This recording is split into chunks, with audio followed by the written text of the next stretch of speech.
नमस्कार दोस्तों, मैं हूं आपका साथी संदीप और स्वागत करता हूं आपका हमारे चैनल पे जिसका नाम है एक्यूरेट स्टडी। 12 सितंबर 2018 से रिलेटेड जितने भी करंट अफेयर के क्वेश्चन बनते हैं आज उनको हम डिस्कस करेंगे।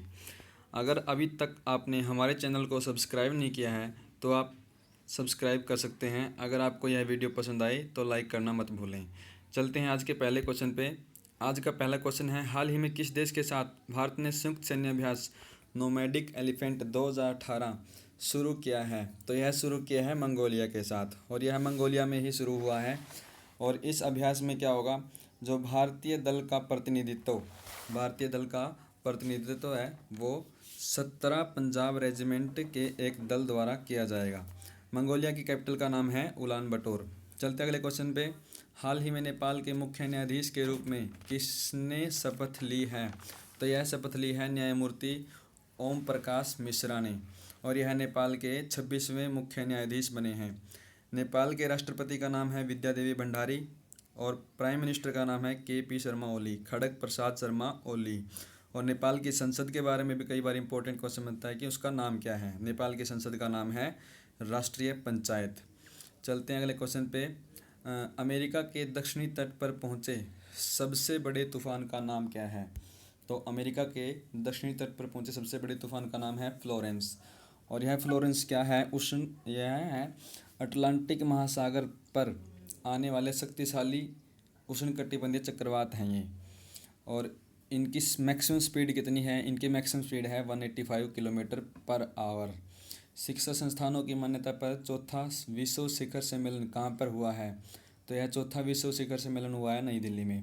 और इसका विषय क्या है? इसका विषय है परिणाम आधारित मान्यता में चुनौतियाँ और अवसर। परिणाम आधारित मान्यता में चुनौतियाँ और अवसर। चलते हैं अगले क्वेश्चन पे। भारत और अमेरिका के बीच में कौन से युद्ध अभ्यास का आयोजन किया जाएगा? तो इसका नाम है युद्ध अभ्यास 2018। तो युद्ध अभ्यास 2018 है जो 16 से लेकर 29 सितंबर तक आयोजित किया जाएगा। अगले क्वेश्चन में देखते हैं क्या है। ISSF में भारत की किस टीम ने रजत पदक जीता है? तो यह रजत पदक जीता है जूनियर पुरुषों की स्कीट टीम ने। यह पदक जीता है जूनियर पुरुषों की स्कीट टीम में। और इस स्कीट टीम में 3 मेंबर थे। उन तीनों मेंबर का नाम भी पूछा जा सकता है कि इनमें से कौन उन तीनों में शामिल नहीं है या फिर है। तो इन तीनों का नाम है गुरनिहाल सिंह गारचा, आयुष रुद्र राजू और अनाजजीत सिंह। ISSF की फुल फॉर्म है इंटरनेशनल शूटिंग स्पोर्ट्स फेडरेशन। और यह विश्व चैंपियनशिप किस देश में हो रही है? यह हो रही है दक्षिणी कोरिया में। भारत ने नई विकास भागीदारी के तहत किस देश के साथ सहयोग बढ़ाने के लिए सहमति व्यक्त की है? तो यह व्यक्त की है अफ़गानिस्तान के साथ। इस काबुल में एक मीटिंग हो रही थी, उसी के दौरान यहाँ पर फैसला लिया गया है। अफ़गानिस्तान के प्रेसिडेंट का नाम है अशरफ गनी और कैपिटल का नाम है काबुल। हाल ही में भारत ने किस देश के साथ संयुक्त रूप से 3 परियोजनाओं का शुभारंभ किया है? तो यह परियोजनाओं का शुभारंभ किया है बांग्लादेश के साथ। और इसमें सबसे इम्पोर्टेंट परियोजना है वो है बिजली से संबंधित। भारत बांग्लादेश को 500 मेगावाट की अतिरिक्त बिजली में सहायता देगा। और आपको ये पता होना चाहिए कि बांग्लादेश के साथ भारत के कितने राज्यों की सीमा लगती है? वह लगती है 5 राज्यों की सीमा। और वे 5 कौन से राज्य हैं? वे हैं वेस्ट बंगाल, त्रिपुरा, मेघालय, मिजोरम और असम। चलते हैं अगले क्वेश्चन पे। किसे मानवतावादी उपलब्धि के लिए 2018 के बालजन पुरस्कार से सम्मानित किया गया है? यह सम्मानित किया गया है इंटरनेशनल चाइल्ड चैरिटी। और यह चैरिटी है स्विट्ज़रलैंड की एक फेमस चैरिटी है जिनको मानवतावादी उपलब्धि के लिए यह पुरस्कार दिया गया है। अगले क्वेश्चन पे चलते हैं। प्राथमिक चिकित्सा सहायता प्रदान करने के लिए ओडिशा के दूरस्थ और दुर्गम क्षेत्रों में खालिस्तान डिजिटल डिस्पेंसरी स्थापित की गई है। कितनी डिजिटल डिस्पेंसरी स्थापित की गई है? ये स्थापित की गई है 17। और इन डिजिटल डिस्पेंसरी में क्या होगा, डॉक्टरों के साथ ऑनलाइन वीडियो परामर्श के माध्यम से जो बाह्य रोगी विभाग की सेवाएं प्रदान की जाएंगी।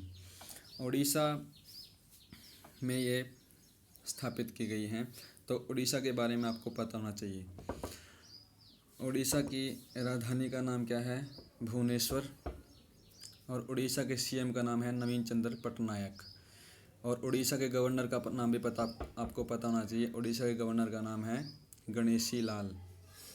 चलते हैं अगले क्वेश्चन पे। हाल ही में किस एयरक्राफ्ट में हवा में ईंधन भरने का परीक्षण सफलतापूर्वक किया गया है? तो यह किया गया है तेजस में। पहले क्या होता था कि विमान को नीचे उतारना पड़ता था उसमें ईंधन भरने के लिए, लेकिन अब भारत ने इसमें सफलता पा ली है कि वो हवा में ही ईंधन भर सकता है। चलते हैं अगले क्वेश्चन पे। हाल ही में किसने लोकल और इंटरनेशनल मार्गों पर एयर कार्गो सेवाएं पेश की है? यह पेश की है स्पाइस जेट ने। क्या नाम है? एयरलाइन ब्रांड नाम स्पाइस एक्सप्रेस के तहत कार्गो सेवाएं संचालित करेगी। इसका संचालन है जो दिल्ली से बेंगलुरु तक की पहली उड़ान के साथ किया जाएगा। चलते हैं अगले क्वेश्चन पे। बिम्स्टेक देशों का सैन्य प्रशिक्षण अभ्यास किस नाम से शुरू हुआ है? यह शुरू हुआ है माइलेक्स 2018 से और यह पुणे महाराष्ट्र में आयोजित किया जाएगा। हाल ही में किसने थर्ड पार्टी प्राइवेट एजेंसियों से फूड बिजनेस ऑपरेटरों का ऑडिट कराने का फैसला किया है? तो यह फैसला किया है FSSAI ने। और FSSAI की फुल फॉर्म आपको पता होनी चाहिए।